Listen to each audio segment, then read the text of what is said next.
This is the And Roll Podcast.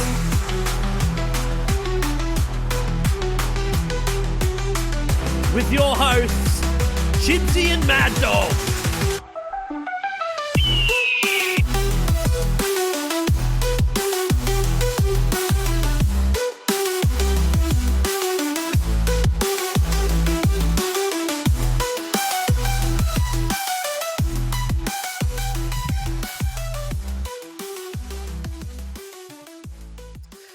Doggy. Hey, mate. How you going? Yeah, I'm good. That's the way.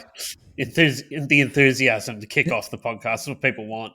Yeah, this is the positive side of the podcast, opening up. We're feeling great. There's more people downloading the podcast now the Hawks are losing. I think just to hear Hawks fans have to go, like, it's not going well. Yeah. And none of them are from the Illawarra. I'm sure. I'll have to look. I can look up the locations. I reckon there's a lot of Perth fans or a lot of Sydney. A lot of Sydney, I'll bet. A lot of Sydney. Yeah. Doggy, we got a guest with us. I did hint at this, and by hint I mean flat out said who it was going to be last week.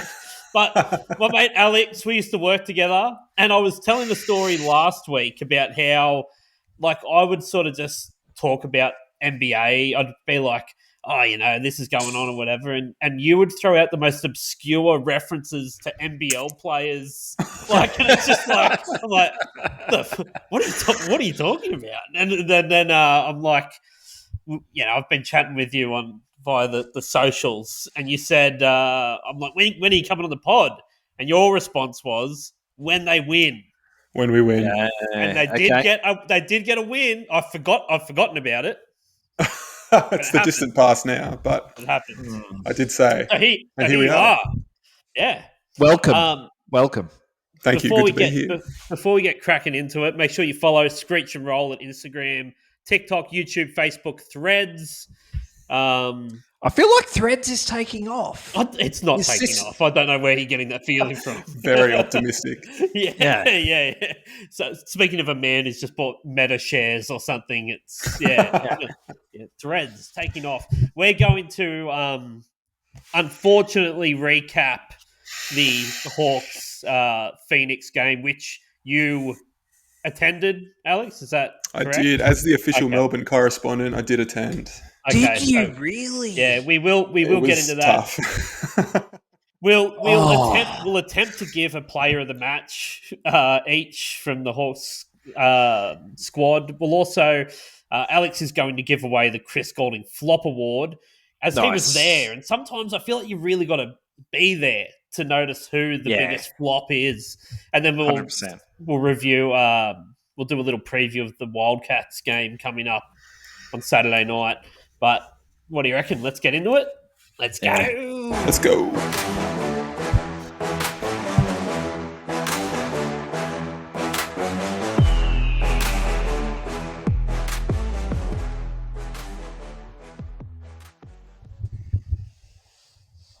All right, so let's go over this Phoenix disaster. The Phoenix disaster of 2025. I thought of it. I've spent all of my time since then emotionally trying to move on because it was an emotional time for me. I feel like I am getting better at it, just the going like, well, that happened, and then I get a really quick build up just before the next game of going, it's on, we're on here. They would have figured it out, and then normally by about the end of the second quarter, you go, they've figured nothing out.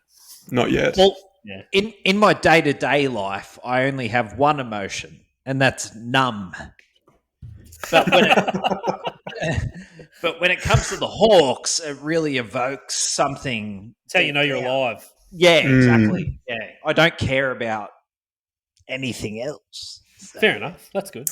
Anyway, so we did go down to the South East Melbourne Phoenix, 116-76, and I'll tell you what, that makes it respectable.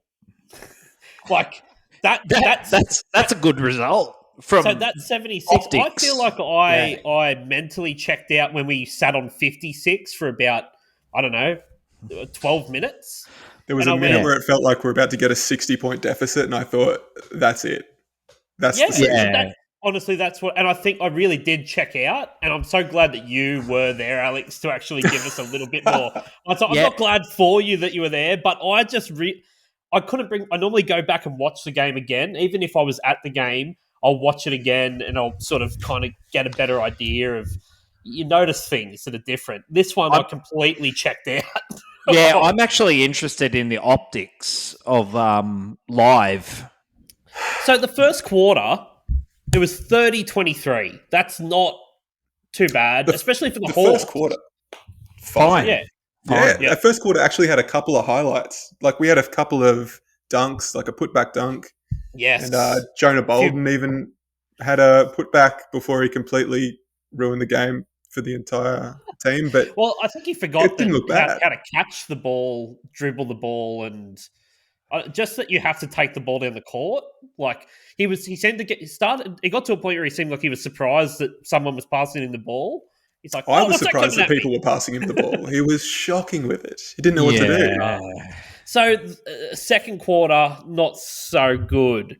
We let them score 36 points in that quarter to our 17. The third quarter was an absolute, just disgusting basketball all around. Yeah. A 17-12 quarter. Like, that's... Sorry, my son, who is about to turn 9, like, he just played on Monday. Their game was 43 to 26. Right. Okay. They're a respectable little margin. kids. They're little kids. They play on a regular size hoop with a regular ball, and it's that's there's kids putting up 20. It was a 17-12 quarter, and then it's just we scored the fourth quarter. I don't care about because they basically were able to just it's whatever by then. To pull everyone off and send in the kids, and we happened to score 20 points, but it's that they were just handed over to us. Like, we were really on 56 forever until that fourth quarter, and it's like, okay, here, have some. The last 5 minutes were huge for us. Yeah, that third quarter was kind of like trying. I felt like trying to commit suicide by paper cut. Like, it was bad. So bad. So, okay, let's break it right down. You were in the building when Wollongong native Angus Glover. Oh, Jesus. It was NBA Jam level. His shoes are on fire. Just hit that button from anywhere and it was going in. And we were disrespecting him for the entire first half. We were leaving him open every single time. And he touched it, he looked at the basket, and it was money 100% of the time. What do you think what do you think the idea, though, of leaving him alone? Like, who were they worried about scoring the points on the Phoenix? Like, Phoenix aren't known as a massively offensive team. They don't really have any guys who are that guy. Why wouldn't you be? Yeah, Sobe, but Angus Glover is. Everyone knows he can shoot. He's done it everywhere he's been. Sobe was actually really good at creating a distraction, I think, in the mid-range because he was committed to that mid-range shot and he was really knocking him down. And we were doubling him at points, and Angus just was always on the perimeter, always ready, and we were just disrespecting him the whole game. Yep. How do you not call a timeout at some point and go, like, okay, Wani, see that guy over there that's just hit 7 from 8? Yeah. Threes? He never misses. Just, like, how wrap about him up. Stop him getting the ball? Yeah. Just don't let him get the ball. If Sobe can't beat you by himself, like, let Sobe get 50. Yeah, that would hurt less, I think, if Sobe got 50 than Angus Glover. Who else is going to score? Who else is going to score? No one on that team. No one on that team. That's what I don't get. I don't get why you just like treat it like like what we used to do with Perth when Cotton was there, and you do your best with him, but you knew he was going to get his 30, 40, and you can live with it as long as you can stop the other two people scoring into the 20s. Like, that's what you got to do. This is the age-old thing of basketball, is that one man can't beat you by himself. So there's no one else on the Phoenix that is known for getting 20-plus points a game. No, and we had such a confused defense. I think we were just like, there was miscommunications happening. There was no communications happening a lot of the time. Like, did you see that sort of thing happening where guys were catching switches and just getting their heads spun, and they would all run in the same direction? It was like watching like a little kid's soccer match. Yeah, 100%. Where do you think that's coming from? Like, what was shaking them up so much? I think early on it was really clear that no one was getting hot from three, and it started to worry people. We started playing scared, where South East were playing like their season was on the line. Yeah. And they were playing Hawks basketball. They were playing hustle defense, extremely quick transition offense. Yeah. And we were playing scared. We couldn't match it. So that's where it all went wrong. What's there to be scared about? You 1-4. Like, yeah, I think fear at this point is like, you're already having a shocker. You're better off just, absolutely running amok. But also coming off like a comeback to form. Yeah, here we are again, win. So, like, that's got to at least sort of give you some inspiration as to, hey, guys, here's the standard. This is what we do, whether we're at home or on the road. That's our benchmark. And then it was just not there. I wonder if they, like, with the prep work for this game, if they were just watching like South East Melbourne tape and everything and watching it and breaking it down, where I would have gone in and went, we're going to rewatch the game that you just won, like, by a million points. Don't worry about them. This is what we do. This is what we do. And see, this is why we won, because of this. Do this. Copy this. This is the template. Do this. Play quickly. Get out in transition. Move the ball down the court quickly. Let's not have to rely on McGee to be 25 with 11 rebounds or whatever. Just use him as a distraction. But Alex, what was McGee's demeanor like in the stadium? He was pretty locked in the first half, I would say. And he seemed kind of pissed off that we were dropping the ball physically and, figuratively in so many ways. Although I will say in the second half, he slowed down and he looked old. I will say that. Where we tried to pick up the transition of coming off the half, and he looked slow. Which he's pretty old for a basketball player. He's got a lot of miles on him, for sure. And he definitely looked it in the second half. You know what? But, I mean, we all played badly, so what are you going to do? The player that I missed the most in that game, when you could see that McGee was getting tired in the second half, was Lockie Ulbrich. Lockie Ulbrich, yes. Yeah. Yes. He goes, Sam Frolling's not known for blistering pace or, like, really getting up and down the court real quick. But a Lockie just would have been, just to have someone there with that nice finishing touch, good shot stopper, and just real hustling defender that can actually move around the court. Like, that's what we missed there, because you can't put Harry Froling on and do that. No, absolutely not. But Jonah Bolden should be that guy. That's what he should be. He's not that guy, Jesus Christ, he isn't. And I mean, the stats don't really express my disappointment in Jonah this game. But if you look at the plus minus, I mean, -40 across the game. I haven't seen a plus-minus like that ever. Nah, it was an absolute stinker. That's why. Yeah. And I've been high on Jonah Bolden. Like, I thought Jonah Bolden was a good get for the Hawks. So did I. I couldn't believe we could afford Jonah Bolden for some reason. Yeah. And now I can maybe see why that was so keen. So, have you heard a thing of, like, he basically retired from basketball to start a crypto company? Yeah, his Bitcoin company. And then he's all of a sudden back playing basketball, and he says he just can't get into the swing of it. Yeah. You can feel that in the game. I mean, there was a point where he nutmegged himself. It's with 6 minutes to go. You think he's and there was just so many points like that. Is he disturbed by the crypto market at the moment, maybe?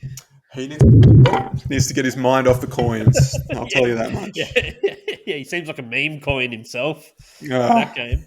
I wouldn't buy Jonah coins. 24 turnovers, fellas. That's where we lost it. It was just turnover city. Even in the good first quarter, we were turning it over constantly. Yeah, turnover city. But, hey, look,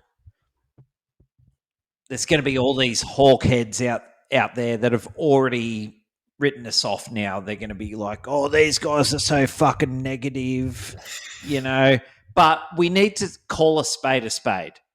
Yeah. That was not a bad performance. Good at all. Yeah, not only having 9 assists and turning the ball over 24 times, like you could just look at those stats and go, I'll tell you how the game went. Like, yeah, man. Like, you're giving them free buckets. They're free. Here, take them. It was even Tyler Harvey. I mean, he had 6 turnovers. And was playing like he would shake his head sometimes. Like even he couldn't believe how he was playing. Yeah. What do they do about that ball security handling? Is the answer a Hickey being back or going out and finding someone else, another ball handler coming? Honestly, that's it. Who do we get at the point? And now we're competing with Perth for shooting import guards. Yeah. So, like, what are we thinking? I don't think Hickey coming back hurts us by any means, but it's not the solution to our problems. Yeah, Hickey's also not infallible. He's known for a wild pass or turnover that gets picked off. He takes a risk. He's a risky player, but it's sort of that high reward as well. Like when it works, you just see amazing things happen. Incredible. But Hickey having like Sam Froling coming back eventually as well, if they can figure out this import spot, it's so hard because Trey Kell set a bar that's almost impossible. It's first team NBL level. Yeah, we're not getting that. I mean, we've just been blessed and conditioned over the last season to be like, this is how things are, and apparently they're not. And I think what's happening now, as much as I love Davo, in fact, he's better than Michael Jordan. So I've heard. We've all declared. But the numbers don't lie. What's happening right now is even beyond Davo coming back. Like I think that it's reliant on this import spot being. I think correct. Davo will. He'll get everyone on board with playing that fast transition basketball, and he'll. I think he's really going to take to being that starting guard, and not want to give that up to an import that's going to come in as well. Like, it's more just seeing how his game is going to improve and everything as he plays. Do we not know that it's entirely possible that he can score 20-something points a game if he's got given the opportunity to have that many shots, have the ball that much? I think maybe he comes back with like a deadly 3-ball all of a sudden, and now now he's reliable. That would be amazing. Yeah, and attacking the bar, like he's never afraid to attack the basket. Like, and sometimes you just want someone that is just going to force it. You know what I mean? Like make it happen. Well, he can do that. Yeah. I mean, I don't know what I'll say. I feel like Harvey is just getting completely overworked. Like 100%. He's trying to do it all himself. Like that's he needs help. That's what he's doing. Yeah. How about Harry Frolling's 11 points, 100% shooting off the bench? Yeah, he looked good when he wasn't matched up on an import on that last quarter. He was knocking him down.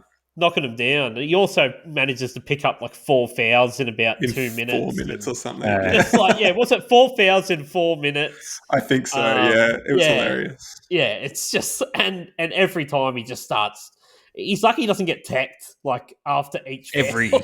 Yeah. It's just I swear to God, they're like cut any mics off that are down that near the court there. It's like if he's I kind of love it. I think he's like a fun addition to that like end of the match.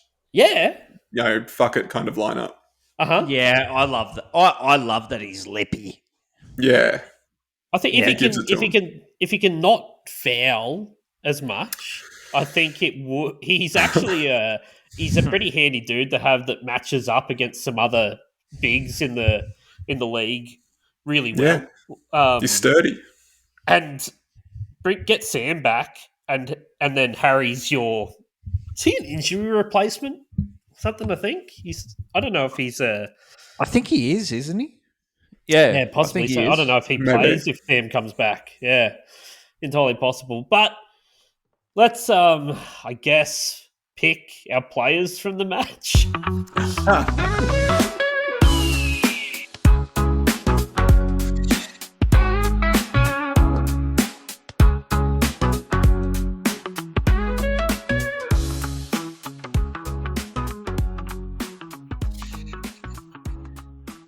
All right, you were there, Alex. So let's say you've probably got a better idea. You probably saw some more stuff off the ball. If you got to give a player of the match from the Hawks, who are you going to give it to?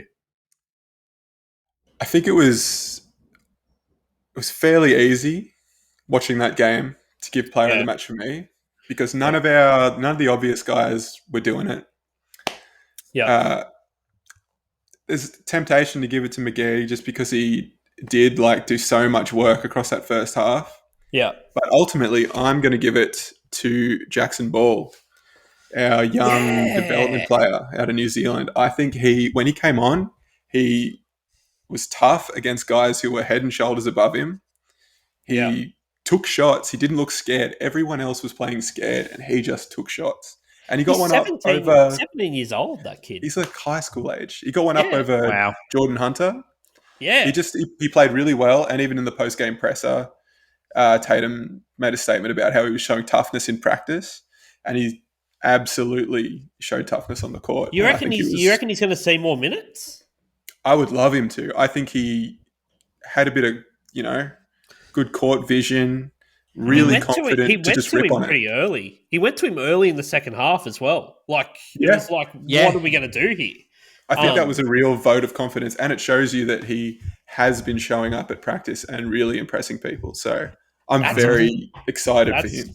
That's a great call. I'm glad that you chose him because I completely forgot. I've tried to wipe the game from my memory. I forgot that was a bright spot of the game. You and everyone else, was seen. No, but that was good. It was like when Johnny Narkle got his little cameo at the end of the Bullets game. We spoke about Jackson Ball right before the season kicked off here on the pod, and we're talking about how those 2 seasons he's played over in New Zealand, he's putting up such crazy numbers. He's a kid, and he did not look intimidated by the situation at all. Not at all. No. Yep. He's a big kid as well. Yeah, he's huge. Yeah, it didn't look huge on the court because he was surrounded by that South East defensive lineup, which is so tall. And even some of our guys are really tall next to him, but he muscled him down. I was really impressed. Yeah. He's a solid build.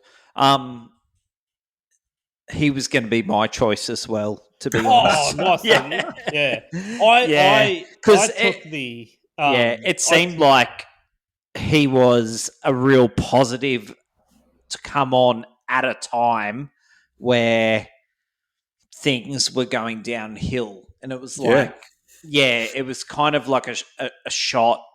It was an injection of hope for the future, at least.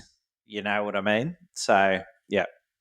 Yeah, you strike gold if one of your development players can become a rotation player. Yeah, that would be huge. Look at Perth's the coach's son. Really? Yeah, their development player. You know, the one that they kicked their import guard out so he could have his spot. Easy there, easy. We've been copping heat. I love it. Yeah. I've got to write this down when I've said this thing because I like to post it on TikTok and roll up Perth fans. Yeah. A supercut of just all the shit you talk on Perth. Yeah. I've just got the lazy one. There's something about watching McGee just swap balls away that just brings me joy like a little kid on Christmas. The scoring's great, but the blocks that he comes up with, there's so much aggression behind them. And I'm like, I love it. Yeah, it's not only can you not score, but I'm insulted you tried. That's what they're like. Yeah. It's disgusting. Great to be in the room. Yeah. So, I'll give it McGee, but I'm glad you guys picked Jackson Ball. That's a good pick. Yeah. Good pick. All right, we've got an award to give away. It's everyone's favourite award. Alex was in the building. I'm excited about this. I'm just happy that Chris Goulding didn't hurt himself flopping in front of us. All right, the Chris Goulding Flop Award. Alex, you were there. Who do you give this award to for the week? I thought I had a really good one for this because I had it in my mind, a certain player that I thought in the moment when I was watching the game was kind of overselling it a little bit. He definitely, went down a couple times, but just stayed down a little too long. Okay. And I'm not going to give it to him. That player was Jordan Hunter. Geordie Hunter gets a runners-up, Chris Goulding. Special mention because at the end of the day, I couldn't be mad at any of the players. Every single player played like really great basketball, unfortunately, so I couldn't in good conscience give it to them. Yeah. So I think about like what the spirit of the award is. It's like most theatrical flop or like just biggest test. Like someone who's being annoying when they don't have to be. Yep.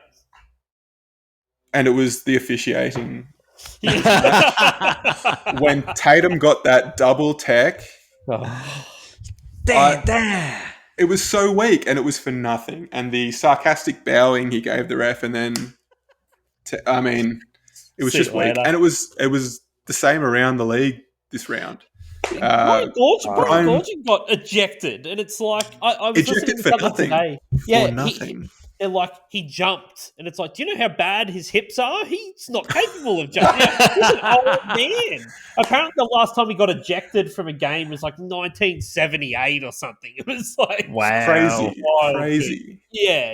And it's just like, what are they doing with these texts? Like, what? They're giving them out so quick at the moment. And I feel like it's been a kind of shift this season especially. I see it every round. Like when you're at the sandpit, it's not a big stadium. Like where our seats have been pretty close to around the bench and everything. You can hear when some coaches are screaming from the sideline, and there's some where nothing seems to have happened. They stop a game and everyone's like, "What happened? What was that?" Yeah, they're like, the coach got a tech. It's like, for what? It doesn't look like anything else happened. Yep. Out of the ordinary. And they didn't seem to say anything. It's just like the refs just get the shits eventually about being called on bad calls. They've had a huddle. Yeah. If I was coaching the team, I'd be ejected in the first 90 every seconds. game. Every game. 100%. You wouldn't see a second half of the entire season. No. No. It wouldn't be possible. Like, it's just, good. About time the refs bloody got a flop award, say. Yeah. Because they had a shocker this whole round. Yeah. We won't get into it with the Sydney game, but Jesus Christ. Do yourself a favour and watch that Adelaide Cairns game on replay if you haven't. Because some beautiful refs protecting the beautiful Bryce Cotton work. I bet. I get the NBL is like a privately owned business. Like there is one man that can just basically write the script and be like, this would be good. This would be great if this happened. But, try and hide it. Don't make it have so a little bit of obvious. shame. Yeah. Come on. Ridiculous. Yeah. All right, we'll try and end on a positive note. And let's look into the game coming up on Saturday against the Wildcats.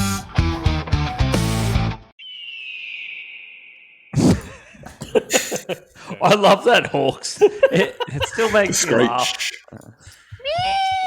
So, Alex, have you been to the sandpit when they're doing a in memoriam section, like say a life member or something dies? No, I've never witnessed that live. Yeah.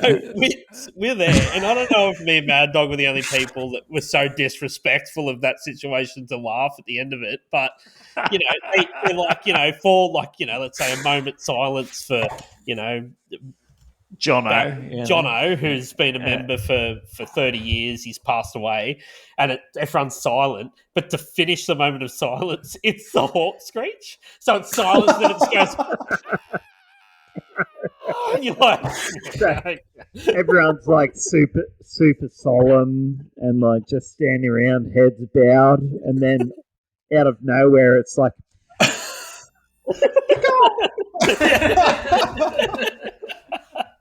I reckon all moments of silence should be ended with the Hawk Screech. It's not the worst way to do it, is it? Because what's a moment?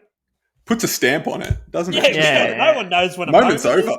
Let's get back to it. That's how you know. Then everyone's like, yes! Standing until we score.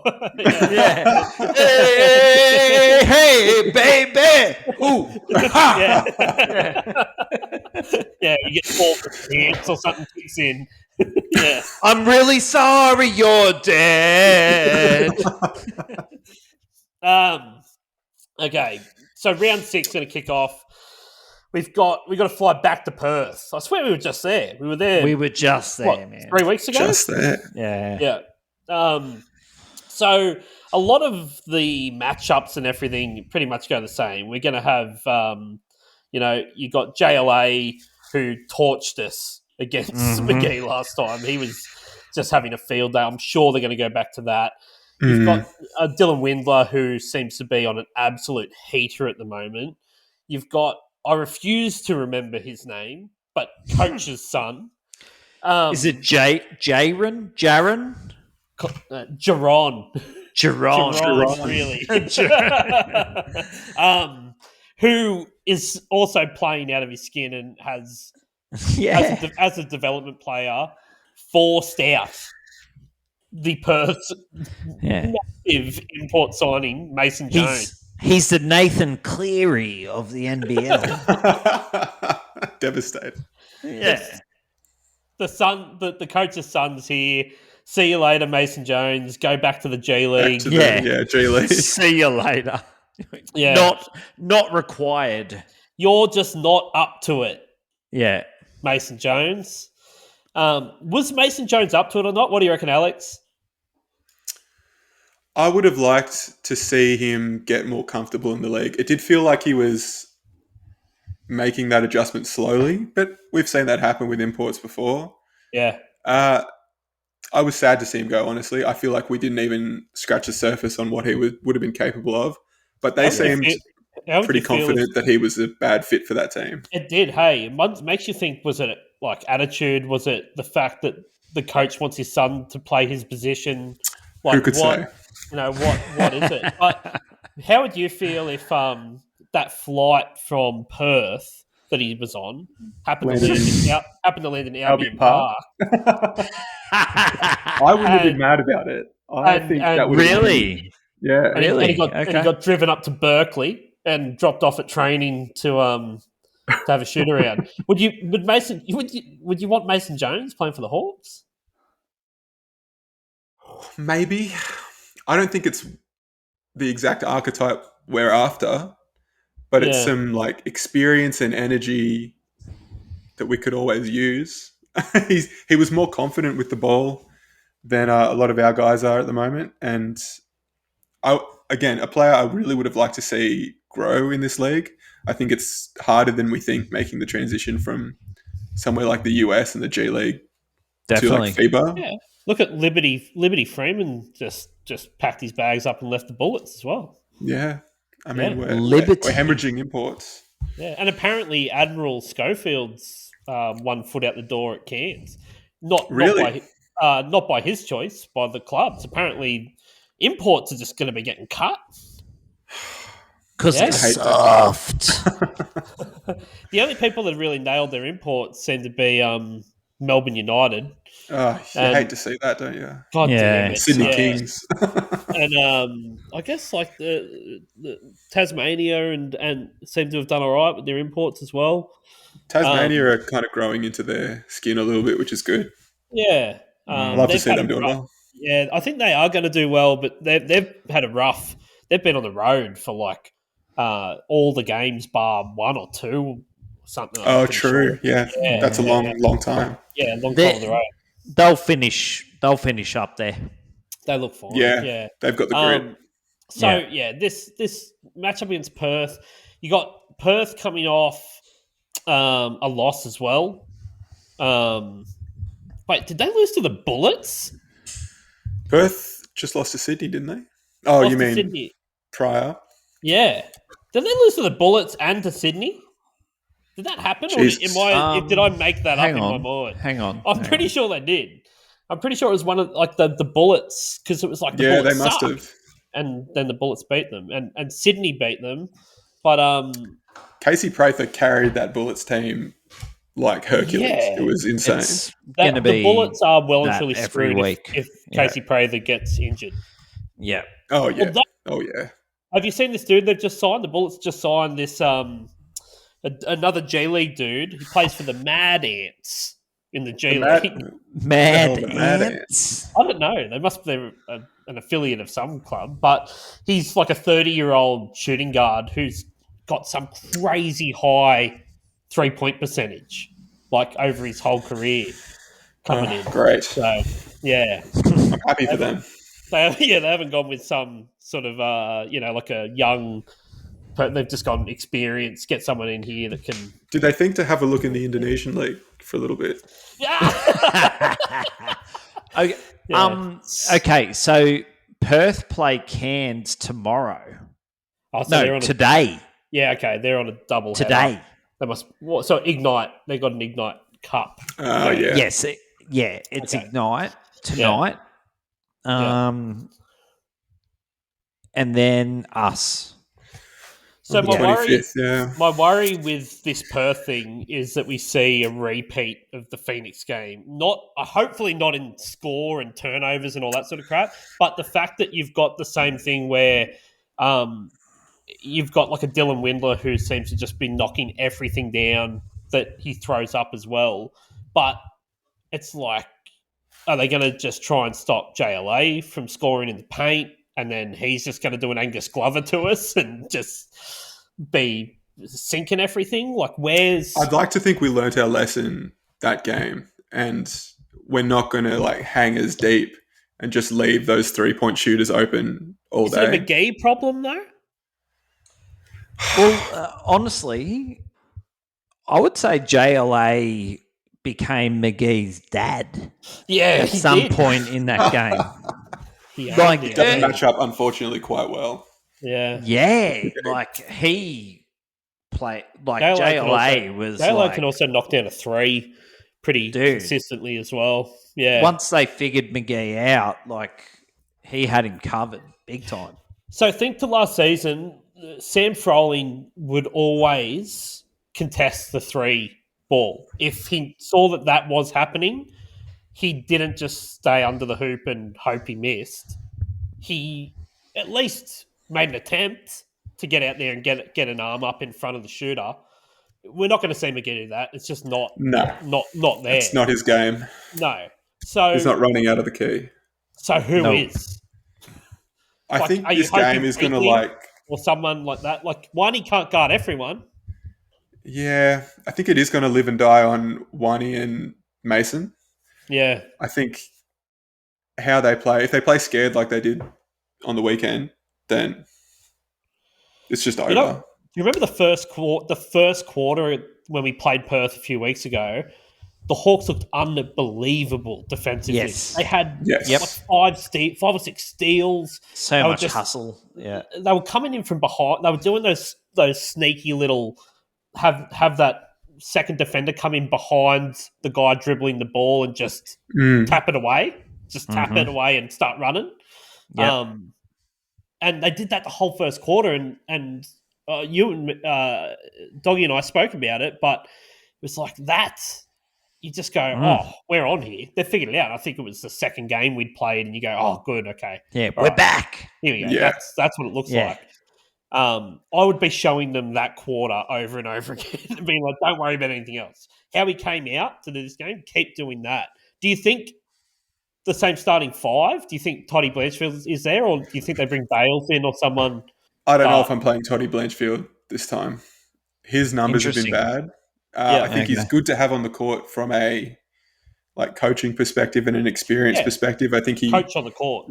Yeah, he runs it really well, but he's been building a brick house. I mean, he's just been thunker after thunker from 3. Yeah, and we need either someone who's going to be quicker or someone who's going to be sharper on the rim. And I don't think we have anyone who's deadly from 3 at the moment. Bales doesn't seem to want to shoot. He looks a bit scared, honestly. He tends to be efficient when he does, but he's not willing to get those shots up. He looks desperate for a pass. Yeah, I saw Davo was training, like full training this week. Is Davo back? Who knows? So he could be. I've heard talk that he could be back as soon as this week, whatever that means, back training or playing. So I've seen that the full training he was in, and after that horrible game against the Phoenix, you would think that there would have been import talk all week. And there hasn't been. So I'm kind of like, is Davo back? Maybe. And then, isn't there photos of him training? Yeah, he's he was at courtside in Melbourne. Yeah, full training. And the reason being they might not want to pull a trigger on an import until they see Davo on the court. I'm worried they're not going to pull a trigger on an import, full stop. What about when Harvey becomes nationalised in January and we've got 2 import spots?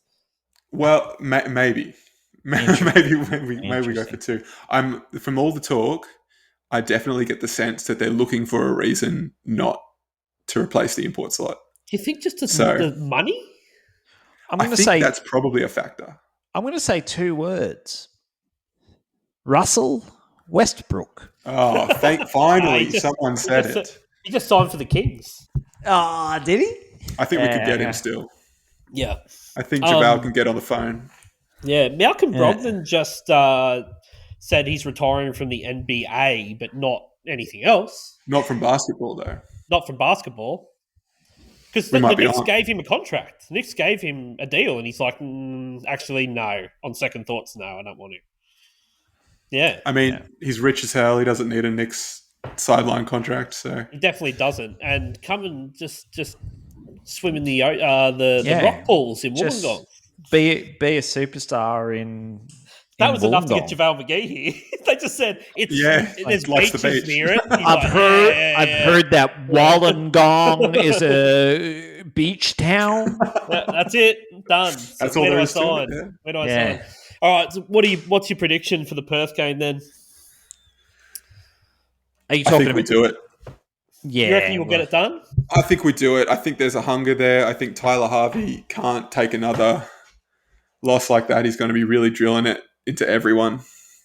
this gap. So I think we can do it. I don't think we match up super well. I think it'll be close. But I think we can do it. Yeah, bloody I'm saying there's 1 point in it. I'm saying maybe over 89-88 to the Hawks. Jeez, that'd be... no one cracks 100, but I think we do it. Okay, well, I'm willing to go on a hope and a wish, and and see that happen. But honestly, I just don't know what. It's nerve wracking now. What are you going to get week to week? Like we look like bloody consistency's not there, and I keep hearing these little whispers that there is like some the dressing room isn't fantastic. I could see that. The way they played South East definitely felt like there was not good communication, not good like friendships happening there per se. There was that story written about J-Rock, being in trouble and stuff like this in the change room and all that sort of thing, and they all came out and said that's an absolute lie. But then I have heard that that's didn't come from nowhere, and it wasn't interesting. It maybe wasn't specifically about him being an issue in the change room, but there are in issues. General. Yeah. That's horrible news. Is Tatum safe? Tatum's safe. Sort of. I think so. There. I think every time people talk about Hawks on the comeback, they talk about how good of a coach Tatum is and that he's got the tools and that people want to play well for him. Yeah. Yeah. I mean, obviously, we don't know what goes on behind closed doors, but from what I can tell, he wouldn't be my first cut or my second. So it's too early to start talking crazy stuff. Yeah, the Hawks. Hawks normally let you continue to coach for at least 2 years if you can win 2 games a season. So and he's got one, so we're on track. One. He's not like an Ange Postecoglou of 39 days, big Ange got. Yeah. See you later. Yeah. I hope he got paid so much money. Just switching he did. Soccer talk. I hope he got so much money. That's all I hope. When I saw that, I was like, I hope he got paid a lot of money. That'd be great. He got paid. All right.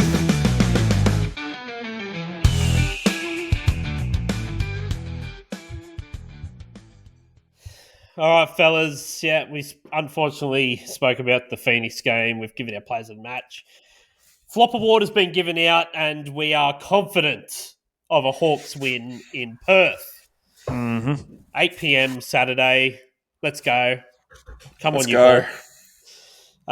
Make sure you're following us on Instagram, TikTok, YouTube, Twitter, all that stuff. Is it called Twitter anymore? It's not, is it? Threads. Yes. X, the everything app. The everything app, X. You're going to be able to fire missiles from that app soon, I'm pretty sure. So that's whatever you want. Anything you want. Make sure you follow us everywhere. Leave us a review. Tell your friends if they're into the NBL and into the Hawks. They should be listening. And why wouldn't you? That's it. Thanks, Alex. Thanks, boys. It's good to be here. Cheers, Alex. Do it again soon. How about if they win? Hey, I'll come on again if they win. It's just like, if they get a win, you'll know Alex will come on and talk about it. I'm back, yeah. Hopefully he's bet a lot. Yeah. All right. Thanks, fellas. See ya.